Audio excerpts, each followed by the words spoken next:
E aí, pessoal, tudo bem com vocês? Eu espero que vocês estejam maravilhosamente bem e hoje eu lhes trago uma partida entre Magnus Carlsen e Vahap Sanal, que é um grande mestre da Turquia. Essa é uma partida que foi jogada para o torneio do Chess.com Title Tuesday no controle de tempo de 3 minutos. É uma partida muito instrutiva por parte do Magnus e também inclui um sacrifício muito legal no final da partida. Então, bora lá. Magnus começa com E4, temos C5 por parte das pretas, a defesa siciliana. Magnus joga então cavalo em F3, peão em D6 a variante moderna, controlando a casa de E5, e as brancas rompem o centro com peão em D4.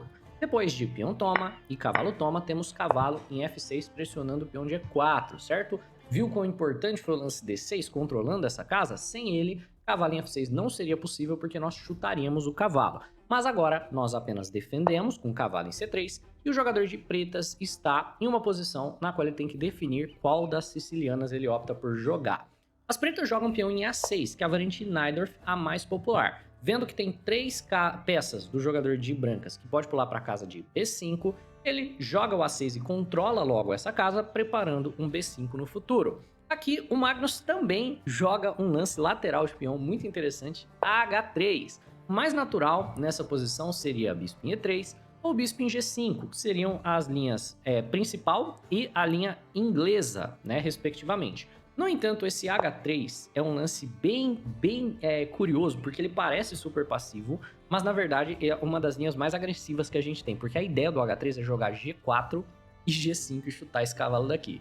Também tem uma linha muito engraçada que é torre G1, e eu já vi o Fabiano Caruana jogar, para jogar G4 e G5, né? Parece uma linha estranha, mas na verdade o Bob Fischer já usou e é uma linha extremamente sólida e eu recomendo que vocês tentem nas suas partidas. Vamos lá. Preto joga um E5, que é um lance de duplo gume. Aqui o jogador de pretas está ganhando espaço no centro, com tempo no cavalo, mas ao fazê-lo ele acaba enfraquecendo casas. Veja só, depois de cavalo em B3 por parte do Magnus, já temos alguns alvos naturais na posição. A casa de D5 é uma casa fraca, nunca mais vai poder ser defendida por nenhum peão. O peão de D6 é um peão atrasado, o bispo fica mal, porque agora esse peão tem dificuldade extrema de avançar. Então, em troca de ganhar esse espaço no centro, as pretas ficam com vários problemas posicionais de longo prazo, que se as brancas conseguirem explorar, provavelmente vão ficar melhores. Então, o jogador de pretas agora segue com bispo em E7, preparando o roque, e as brancas jogam G4, que é a razão toda para o H3. Se pretas jogam H6, brancas vão continuar desenvolvendo com uma ideia de roque longo. Então, brancas vão jogar bispo em E3, dama D2, roque longo, e talvez isso daqui se torne um ponto de sacrifício, um ponto de contato. Então o que as pretas acabam fazendo é bispo em E6, permitindo o G5 que chuta o cavalo, mas não enfraquecendo o eventual roque. Então beleza, cavalo em D7, agora existe uma ameaça no peão de G, porque ele está atacado 2 vezes e defendido apenas uma, então H4 defendendo. E cavalo em C6 por parte das pretas, finalizando aí o desenvolvimento das peças menores. Apesar de que esse cavalo de D7 certamente vai ter que mexer de novo, já que ele não está muito ativo nessa casa. O Magnus então segue com bispo em E3, temos torre na casa de C8, e aqui uma surpresa. O Magnus joga cavalo em D5. Esse lance não é muito natural, na verdade, não é um lance fácil de jogar nessa posição, apesar de ser um lance forte. Por quê? Como essa daqui é uma casa fraca, você quer basicamente que uma peça fique nessa casa. Você quer colocar um cavalo aqui e você quer que esse cavalo não possa, de maneira alguma, ser capturado. E caso o bispo tome o cavalo, né, o natural seria novamente você tomar de dama para manter a casa livre para uma peça poder ocupar. Nesse caso, você tem que tomar de peão. E foi o que foi jogado. Foi bispo toma cavalo, peão toma bispo.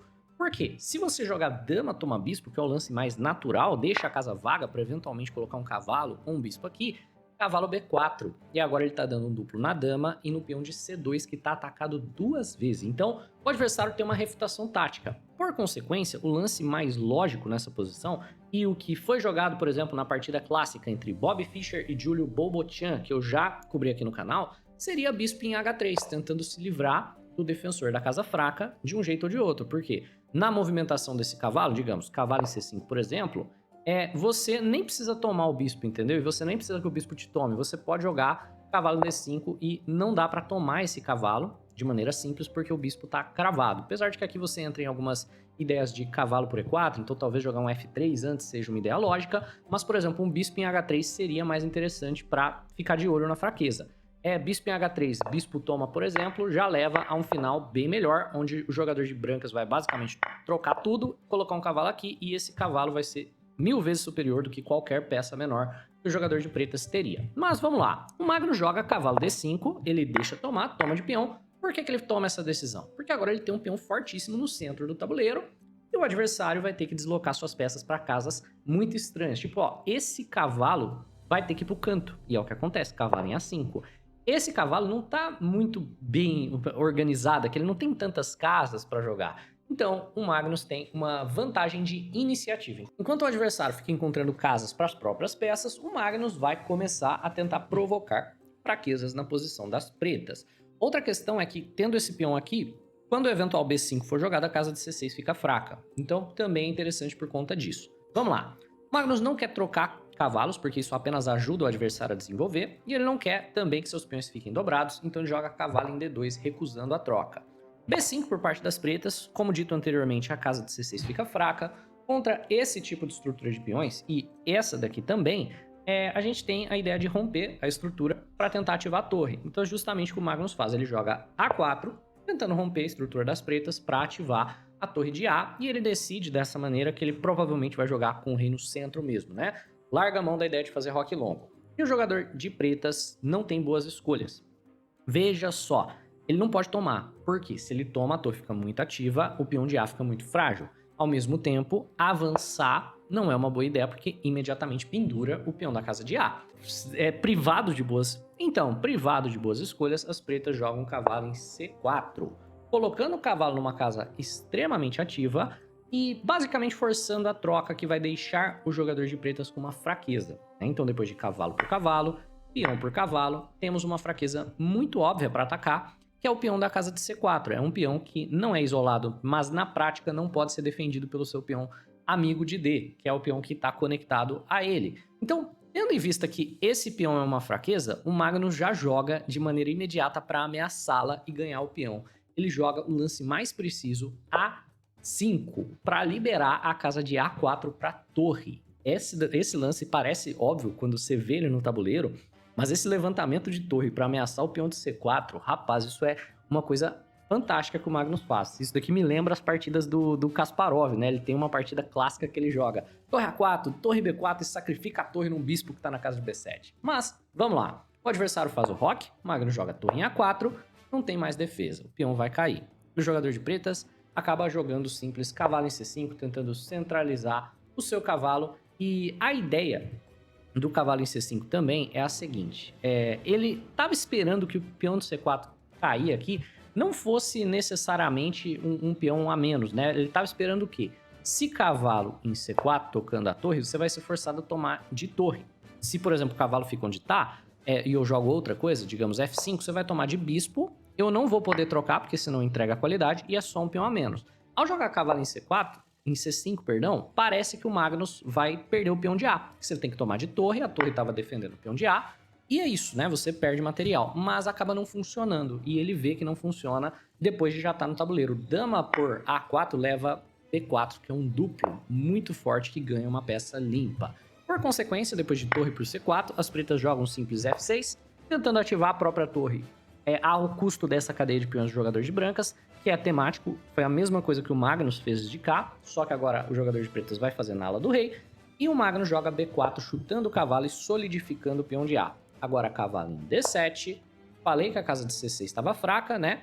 Torre na casa de C6. Lance muito interessante, usando a casa fraca, porque se o adversário quiser trocar torres, ele vai gerar um peão passado a 2 casas na promoção, conectado, e ao mesmo tempo temos 2 ataques ao peão de A.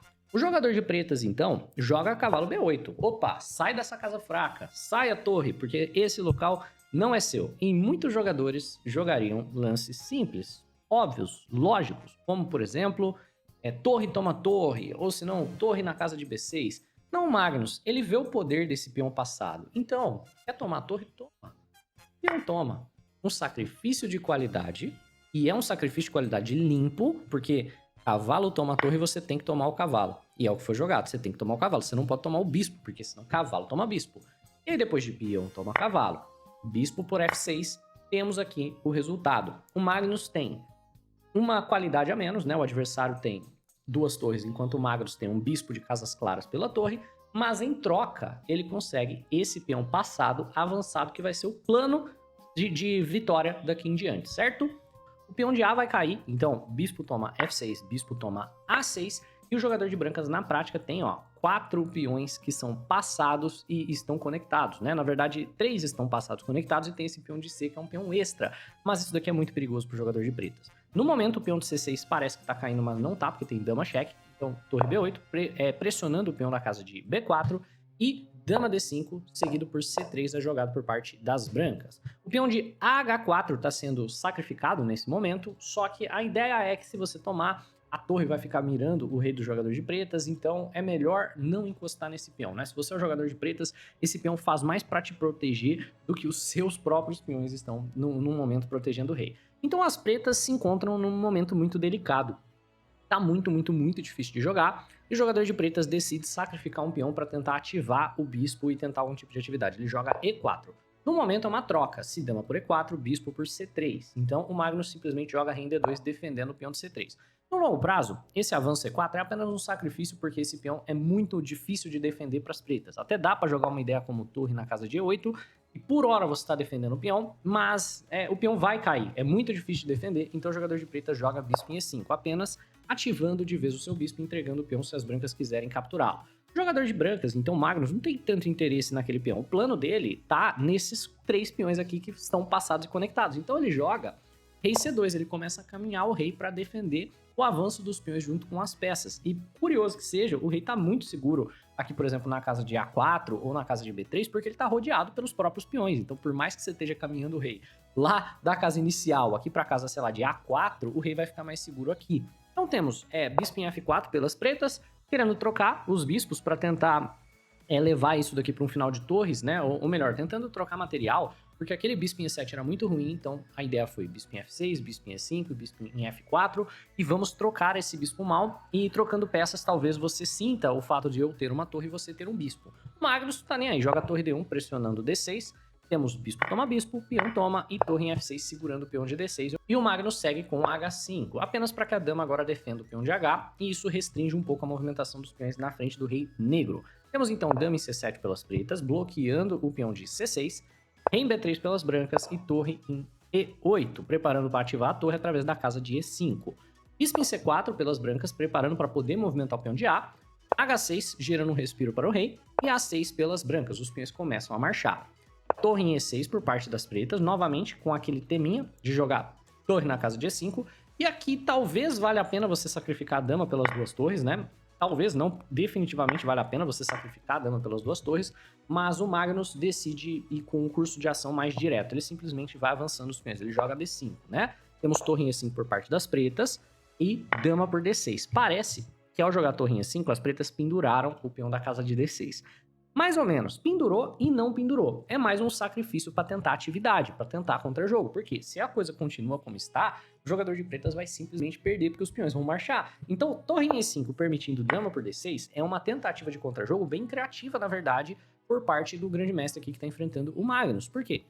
Nessa posição, ele pode jogar dama em B6 e o objetivo do lance, a princípio, pode parecer que é capturar o peão da casa de E3, mas na verdade, se você defende, por exemplo, o peão de E3, o real objetivo do lance é devolver o sacrifício de qualidade, é jogar torre por B5, e agora que ele está devolvendo torre por bispo, né, ele no processo ainda captura alguns dos peões. Então, por exemplo, se dama B4 aqui defendendo, dama por C6 ou dama por A6, e essa posição onde brancas têm apenas um peão a mais, por mais que seja um peão passado, é uma posição um pouco mais difícil de converter do que a posição atual. Então, o Magnus, ao ver dama em B6, joga rei em A4, ele nem permite o sacrifício que as pretas queriam fazer. Olha que interessante, o cara queria sacrificar para devolver o material e o Magnus não deixa ele fazer isso.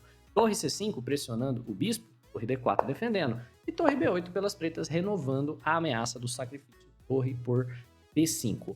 Se nessa posição você joga um lance aleatório, como sei lá, bispo em F1, a ideia vai ser torre por B5. E agora, se você aceita o sacrifício, você vai levar mate, porque ele tem essa arma de Alekhine, aqui esse canhão de Alekhine. Então, por exemplo, digamos que você aceite o sacrifício, tem dama por B5 cheque, em A3, dama em B3, checkmate. O Magnus poderia se defender contra essa ameaça de várias maneiras. Então ele ainda poderia fazer um lance aleatório, né? torre por B5, ele joga dama por C8 e na prática tá trocando essa dama pelas duas torres. Então dama toma, bispo toma e as brancas estão muito bem, obrigado, certo? No entanto, o Magnus joga o lance mais interessante. Ele joga dama por torre de maneira imediata. Ele tá sacrificando a dama em uma única torre, em vez de sacrificar nas duas torres, porque provavelmente é o lance que leva a um jogo mais legal, mais interessante, porque agora ele tem que provar que essa dama não joga mais do que os 4 peões passados e o bispo que ele tem na posição. Outra defesa possível também seria rei B3, e aí torre por B5 já não poderia ser jogado também, porque se torre por B5 for jogado, a gente toma e depois joga dama B4, e temos problemas por aqui, certo? O melhor que você tem nessa posição é tipo dama em E5 defendendo a torre, aí A7 ameaçando promover, se você toma a dama, eu tomo de volta, eu posso tomar de peão e não tem como parar a promoção dos peões de qualquer forma, o jogador de brancas tá ganho, né? Mas o Magnus vai pela ideia de sacrifício de dama e vamos ver como isso segue, certo? Dama toma dama, torre por E4, pegando um peão ali, e G5 pelas pretas. Esse lance é interessante porque tá gerando respiro pro rei, então agora a dama pode se movimentar livremente sem ideias de torre D8 checkmate. Ao mesmo tempo, você também está gerando peão passado independente do que o jogador de brancas decida fazer. Quer você tome um passant, quer não, esse peão de G tá passado. Se tomar um passant, que foi o que o Magnus fez, o peão de H tá passado e por consequência existe contra-jogo pelas pretas. Em G7 pelas pretas, rei B4 pelas brancas tocando a torre e dama em D6. O jogador de pretas arma aqui um cheque descoberto. Então ele está armando uma situação na qual na movimentação da torre vai ser cheque. Então a ameaça é, por exemplo, torre por bispo, torre por peão de C, alguma coisa do gênero. E aqui o Magnus simplesmente ataca a torre das pretas com torre D4. Dessa maneira, por exemplo, algo como torre toma peão, não funciona porque eu simplesmente tomo a dama. Se você tenta um cheque duplo, como torre toma bispo, né? Tá dando cheque duplo, o rei sai capturando a torre. Então torre D4 é muito resiliente pelo Magnus. Torre D5 cheque, o adversário joga, rei B3, torre por torre. E agora o Magnus joga tomando com peão de E, para manter todos os peões muito bem conectados. E vamos ver quem joga mais, uma dama ou 5 peões passados e conectados e um bispo. Eu acho que você já tem a sua resposta, né? A princípio o computador achava que isso aqui estava empatado. Quando você vai deixando ele pensar, o peixe já vê que não dá para segurar e o peixe já começa a gostar muito, muito mesmo da posição das brancas. O jogador de pretas joga dama em C7, então ele está fazendo o correto. Caso você esteja jogando, por exemplo, e você tem que parar esse avanço de peões, e o adversário, por exemplo, tem os peões todos em casas de uma mesma cor, você vai jogar nas casas escuras, certo? Então, dessa maneira, nenhum dos 3 peões verdadeiramente pode avançar sem ser perdido. Qual seria a condição de vitória do Magnus? Seria, por exemplo, caminhar o rei para a casa de C5 e avançar. E aí ele tira os peões de uma mesma cor e permite, de alguma maneira, o progresso aqui da posição. Ou talvez sacrificar um peão na casa de D6, quando a dama sai, você avança o peão de A. Essa também é uma condição de vitória do jogador de brancas. Qual que é a condição de vitória das pretas? É avançar o peão de H e atrasar o plano das brancas o suficiente para que o peão promova. O Magnus joga rei B4, certo? E pretas jogam H5. Agora, brancas jogam rei C5. E a ideia clara é jogar D6. Por exemplo, quando as brancas jogaram rei B4, teria sido mais interessante pelas pretas jogar dama D6, para não deixar o rei chegar na casa de C5. E aí depois de rei em A4, jogar, por exemplo, dama C7, e agora se você avança, você perde um dos peões, né? E a posição ela não é tão simples, mas... E aí você tenta, de alguma maneira, uma repetição ou força as brancas a fazer progresso de alguma outra maneira. Mas quando veio o rei em C5 aqui pelas brancas, meio que já era, né? Então, temos H4, B6, os peões avançam, dama em E7, rei B5 e H3. Então agora, nós temos 3 peões a 2 casas aqui da promoção. O jogador de pretas não conseguiu de nenhuma maneira gerar jogo. No entanto, o Magnus também está com pouquíssimo tempo no relógio. Então ele avança C7. Beleza. Dama em D7 cheque, rei C5 e H2. Ainda não tem promoção e pretas estão ameaçando promover. Então bispo em D5 ficando de olho na promoção. Nessa posição, o mais curioso é que, mesmo que você jogue dama por bispo, né, e depois promova, na prática, ganhando o bispo na troca do peão de H, o que você está fazendo aqui é acelerando a sua derrota, porque a dama ainda não vai conseguir parar esse tanto de peão. Então, o que o adversário faz é jogar dama em E7 cheque, rei C6, dama em E8 cheque, rei B7 e dama em D7 cravando o peão de C, mas ele ainda não quer promover e ele está gerando uma ameaça agora de tomar o bispo com cheque, beleza. O bispo vai lá para H1, dama em E7. Ainda mantém essa cravada e mantém viva uma ideia de dama em E1. Então o Magnus joga rei em B8, saindo da cravada no próximo lance vai coroar. dama em E1 para pegar o bispo.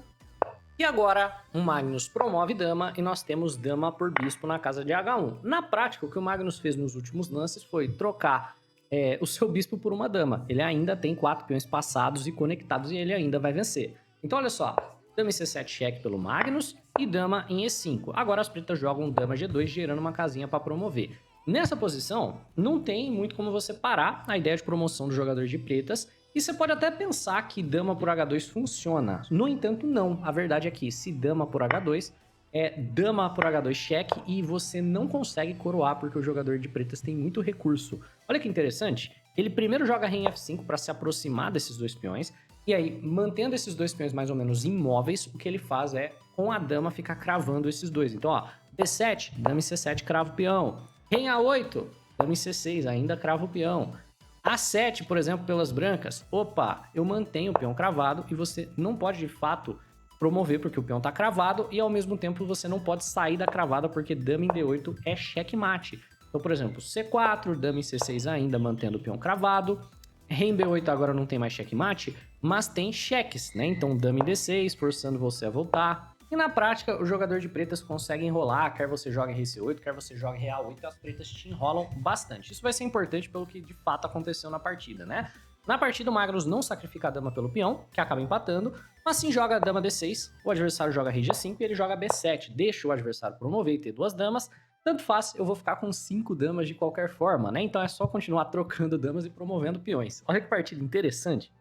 Pretas, por alguma razão, talvez pelo apuro de tempo, jogam rei em H4. Ah, não, eu sei qual que é a razão, né? Rei em H4 é interessante. Ao invés dele promover, ele quer jogar o rei para defender a casa de G3 para forçar a troca de uma das damas e tentar empatar o final subsequente. Então, temos dama em E5 pelo Magnus. Não sei exatamente qual que é a razão do lance. Dama em G3 forçando a troca de damas. Então, dama por dama, rei por dama. E nessa posição, o Magnus saindo da frente do peão de B para promover, joga um lance incorreto. Ele deveria jogar aqui rei C7 ou rei em A7 e deixa o peão promover, mas ele joga rei em A8. E agora as pretas promovem, cravando o peão de B. E exatamente a mesma situação se repete, né? Então, um computador, por exemplo, conseguiria segurar um empate aqui pelo jogador de pretas. A ideia é crava esses dois peões com a dama e aproxima o rei desses dois. Então, por exemplo, rei em A7, dama em H7, né? Opa, o que foi jogado foi dama em A1, aí o jogador de pretas abandona logo depois, porque o Magnus promove vários peões, mas dama em H7 seria o recurso defensivo, e a ideia é que agora, se você sai da cravada do peão de B, ele vai jogar dama em E4, cravando o peão novamente. Se você avança, ele vai manter o peão cravado ou vai começar a aproximar o rei, e basicamente você não tem muito como sair disso daqui. Ele vai te dando cheques infinitos e cravando os peões sempre que algum peão ameaça promover. Claro que isso é tipo defesa de computador. Você tem que jogar essa posição de maneira muito inumana para você conseguir segurar 4 peões passados, um dos quais, inclusive, está uma casa da promoção. Numa partida de Blitz contra o Magnus Carlsen é absolutamente impensável, mas vale a pena analisar só para mostrar que estava disponível. Mas as pretas jogaram dama em A1, o Magnus promove com cheque, depois dama em B7 cheque, D5, começa a avançar os peões, até que eventualmente as pretas, né, entregam a dama num peão ali no desespero do tempo, tentando ver se a seta do Magnus cai, e as brancas vencem não por abandono, no tempo, que é bem interessante. É isso, pessoal. Eu espero que vocês tenham gostado. Se sim, deixa um like no vídeo dessa partida super interessante. Um abraço e até a próxima.